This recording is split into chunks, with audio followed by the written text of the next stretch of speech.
Escuchas un podcast de Dixo. Escuchas Fuera de la Caja con Macario Esquetino por Dixo, la productora de podcast más importante en habla hispana.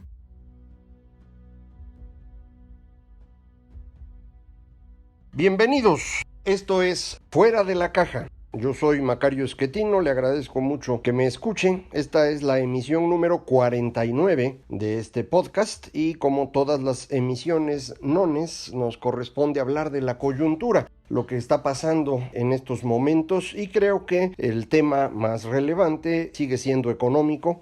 En la semana pasada se dio a conocer información por parte de INEGI que tiene que ver con la actividad económica en su conjunto, el indicador global de actividad económica y también la balanza comercial. Durante esta semana se presentará el número correspondiente al Producto Interno Bruto del segundo trimestre en la versión adelantada, una versión que después se corrige conforme se va teniendo información más detallada, pero que suele ser bastante cercano al dato final. Eso ya lo conocerá usted antes de que yo lo pueda conocer. En este momento no lo conozco. Sin embargo, creo que ya hay suficiente información como para establecer qué es lo que está ocurriendo en nuestro país. Hay una discusión acerca de si lo que tenemos es una recesión o no. Esto proviene de que la definición de ese término no es una definición exacta.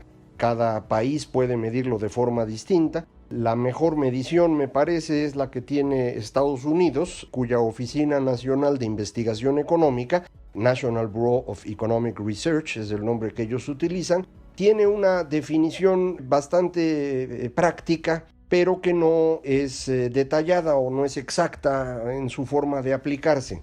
Para ellos una recesión es cuando hay una declinación en la economía en su conjunto que puede notarse en el valor real del Producto Interno Bruto, del ingreso real de las personas, la actividad industrial, el empleo y las ventas tanto al mayoreo como al menudeo.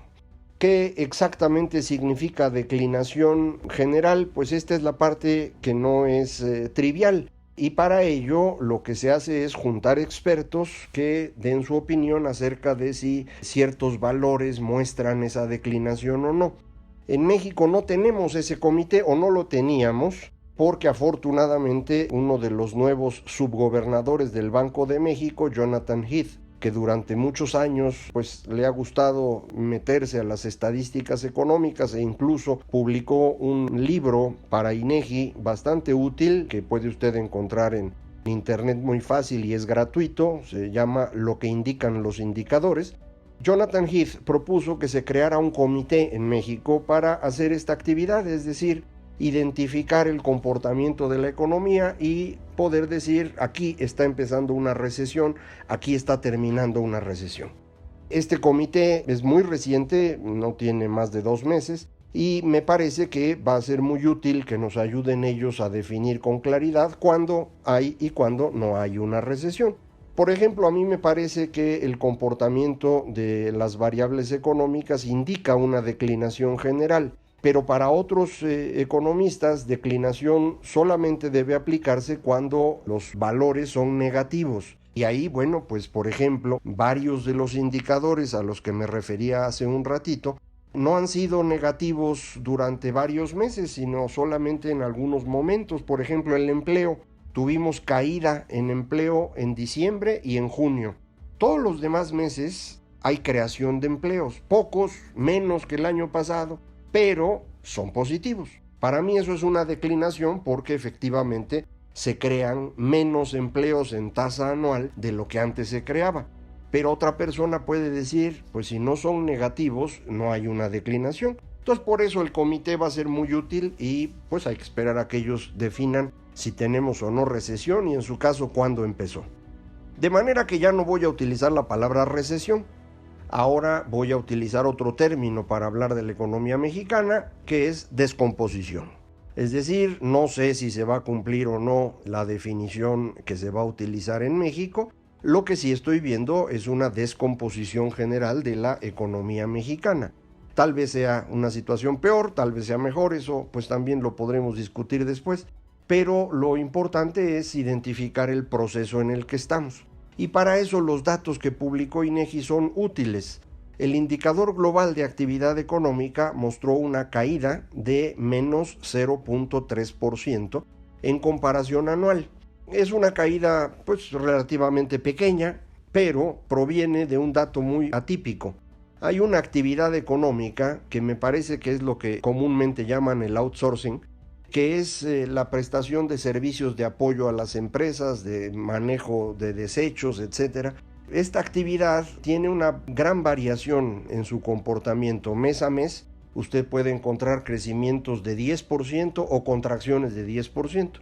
Cuando uno ve el comportamiento anual de esta variable, el crecimiento es bastante moderado. Creció 1.8% en 2017, 1.4% en 2018, o sea, no crece mucho. Pero tiene momentos, insisto, en donde de pronto crece 10%. Y eso ocurrió ahora en mayo. En mayo, el comportamiento de esta actividad, servicios de apoyo a las empresas, tuvo un crecimiento de más de 12%. Eso es lo que permite que el IGAE caiga nada más menos 0.3%. Si en lugar de haber tenido este inmenso crecimiento durante el mes de mayo, esta actividad de servicios de apoyo a las empresas se hubiera comportado como normalmente lo hace, la caída del IGAE hubiera sido de menos 0.6%. Tampoco es inmensa, pero ya es similar a la que se tuvo en marzo, y esto ubica el comportamiento de la economía pues abajito ya de cero. No estoy pensando que este dato esté mal, simplemente insisto que tiene una gran variabilidad. Este comportamiento que ocurrió en mayo en servicios de apoyo a las empresas es muy similar al que ocurre en todos los diciembres.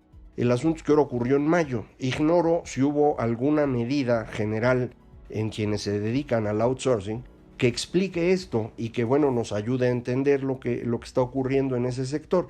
Pero lo relevante es que eso no implica una dinámica diferente en la economía. Es un dato aislado, atípico, ahora sí, no como las lluvias de la Ciudad de México.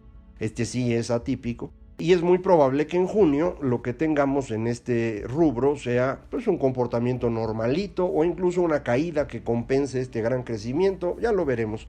El asunto es, no creo yo que el indicador global durante junio sea mejor.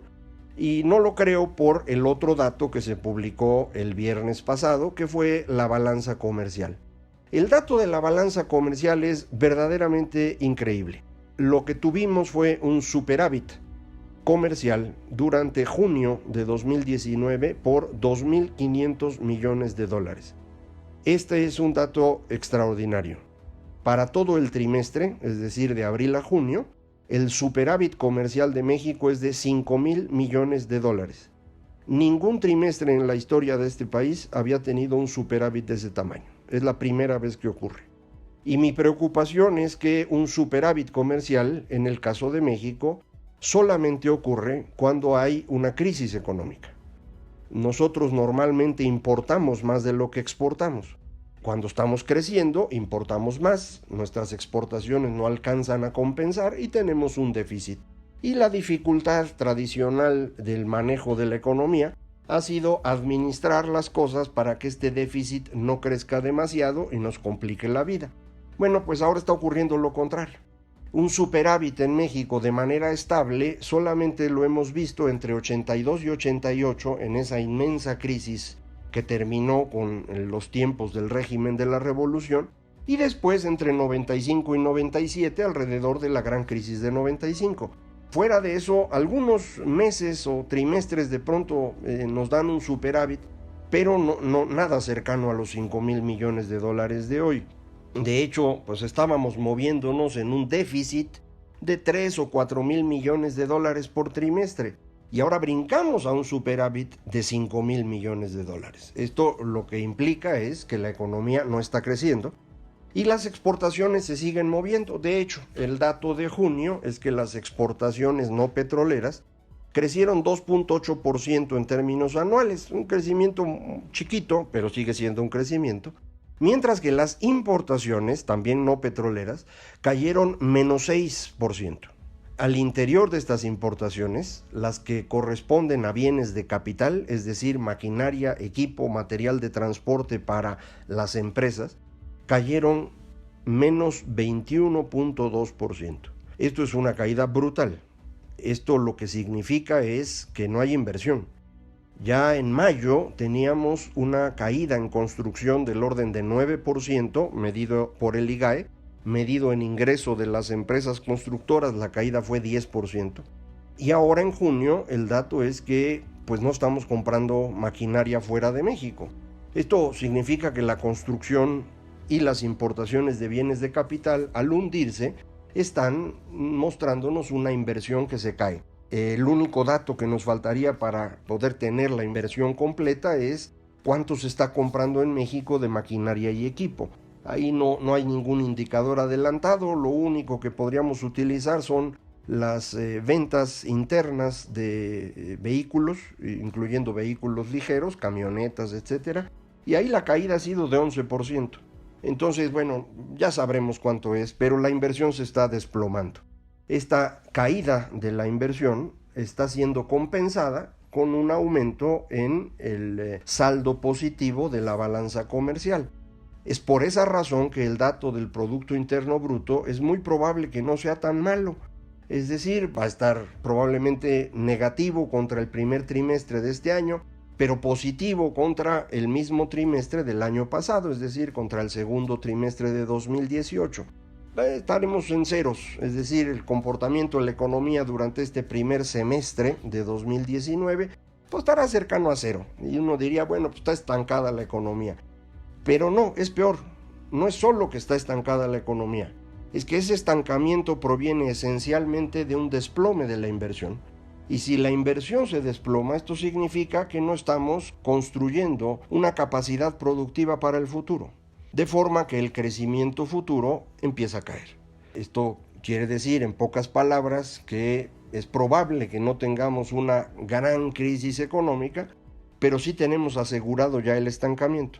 Es decir, no solo no vamos a crecer en 2019, no lo vamos a hacer en 2020 y en 2021. Ya le podría yo asegurar que por 3 años no hay crecimiento y estoy también pues prácticamente convencido de que no lo va a haber durante todo lo que resta de esta administración. Y la causa es la inversión. Si no hay inversión, insisto, pues no puede haber mayor producción en el futuro. ¿Por qué no hay inversión? Pues porque no hay confianza. Ese es el problema. Y la confianza, me parece, se perdió con esta idea tan extraña de cancelar la construcción del aeropuerto de la Ciudad de México, que confirmó a quien tenía alguna duda de que el señor López Obrador no le gusta la iniciativa privada.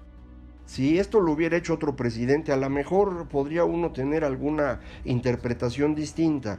Pero López Obrador, durante 25 años que ha estado en la política nacional, siempre ha actuado en contra de la iniciativa privada y ha fingido que no. Lo hizo durante la campaña, nos decían que era pragmático. Se ha reunido con empresarios para decirles que pueden invertir, pero en los hechos actúa en contra de los empresarios. Usted recordará esta famosa reunión del Consejo Coordinador Empresarial con López Obrador, en donde le ofrecieron $32,000 millones para invertir en energía, que pocas horas después la decisión del gobierno fue que ya no habría opción para que la iniciativa privada se asociara con Pemex en este tipo de inversiones. De manera pues que tiró los $32,000 millones, no los quería ver. Las decisiones en energía son verdaderamente graves. Se posponen subastas y licitaciones, se cancelan los farm outs, se insiste en que Pemex solito puede hacer las cosas, quieren hacer su dichosa refinería. El señor que está a cargo de Comisión Federal de Electricidad, Manuel Bartlett, se le ocurre que los contratos que tenía la Comisión Federal para la construcción de gasoductos son caros y entonces pues ya no los quiere pagar, poniendo en riesgo nuestra relación con Estados Unidos y Canadá, pero sobre todo poniendo en riesgo el abasto de gas natural en este país. Y el gas es indispensable para que la economía funcione. A veces no nos damos cuenta de ello, pero el gas es el elemento más importante en este momento porque permite producir electricidad por un lado, pero también es uno de los insumos determinantes en la producción industrial. De forma que en ausencia del gas la economía no puede producir. Bueno, pues eso estamos haciendo, estamos destruyendo esta capacidad productiva del país y el resultado es que quien podría invertir en construir una empresa, una planta, una fábrica, dice, pues mejor no lo hago, mano. Y no lo hago porque no tengo garantía de que va a haber abasto de gas y no tengo garantía de que me van a permitir terminar mi construcción o me van a dar los permisos para que las cosas funcionen. Es decir, no confío en el gobierno. Esto no va a poderse corregir. Nadie va a creer a López Obrador en el tiempo que él gobierne. No hay forma de que esto cambie.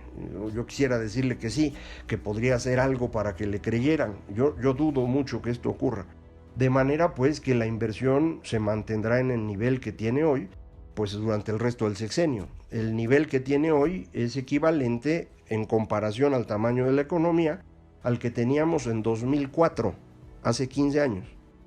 No hay forma con esa circunstancia que el país pueda crecer. De forma que creo que tenemos, insisto, garantizado el estancamiento por los próximos 6 años. O más, si acaso el señor López Obrador gobierna más tiempo, él dice que no. Pero pues todo indica que no hay manera de que él pueda heredar el poder a alguien de su coalición, porque esa coalición no ha logrado institucionalizarse como partido, no hay disciplina y no va a haber nadie dentro de ese grupo que pueda ser heredero de él.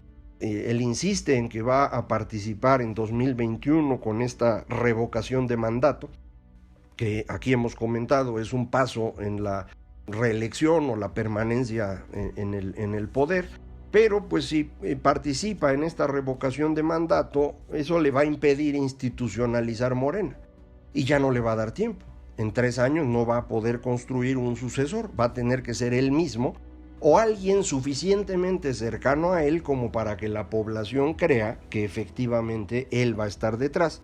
Y la única persona que a mí se me ocurre que puede cubrir estas características es su esposa, que es precisamente el enlace con el grupo de bolivarianos que dirigen Morena en estos días. De manera pues que el panorama no es nada atractivo. Esto es lo que tenemos hoy. Yo no le puedo dar ninguna otra información porque no hay otra. Esto es lo que existe, son los numeritos que tenemos y lo que nos indican es 6 años de estancamiento o más si el grupo que está hoy gobernando continúa haciéndolo con la presencia del señor López Obrador. Efectivamente, si en lugar de él fuera otro, incluso dentro de Morena, a lo mejor las cosas podrían ser distintas. Alguien como Marcelo Ebrard, alguien como Ricardo Monreal, que tienen sus defectos, indudablemente serían más creíbles para los inversionistas. Pero pues el López Obrador no va a ser creíble nunca más. Esto ya es algo irremediable, digámoslo así. ¿Qué nos queda más adelante? Bueno, pues tenemos el problema del TEMEC, este acuerdo nuevo que tendríamos con Canadá y Estados Unidos, que todo indica no va a ser aprobado, precisamente por problemas internos en Estados Unidos, de forma pues que seguiríamos con el NAFTA si al señor Trump no se le ocurre denunciar el tratado, es decir, salirse del tratado, como herramienta también para su campaña política en los Estados Unidos. Si esto llega a ocurrir, pues la situación será muy grave. Pero si no, entonces seguimos, como le decía yo, estancamiento con menos capacidad productiva a futuro, y esto es exactamente lo que estoy llamando ahora descomposición. Sea o no recesión, la economía mexicana se está descomponiendo a los niveles que vimos en los primeros años 80. Afortunadamente sin la inflación y sin los problemas de tipo de cambio de entonces, pero en materia de dinámica económica es algo sumamente parecido. Pues ya lo dejo para que sufra usted solito y ya no me tenga que oír. Muchísimas gracias por acompañarme en esta emisión. Recuerde, para comunicarse es Macario MX. En Twitter, @MacarioMX, correo electrónico macario@macario.mx y la página electrónica que nunca atiendo es www.macario.mx. Muchísimas gracias por estar aquí. Esto fue Fuera de la Caja.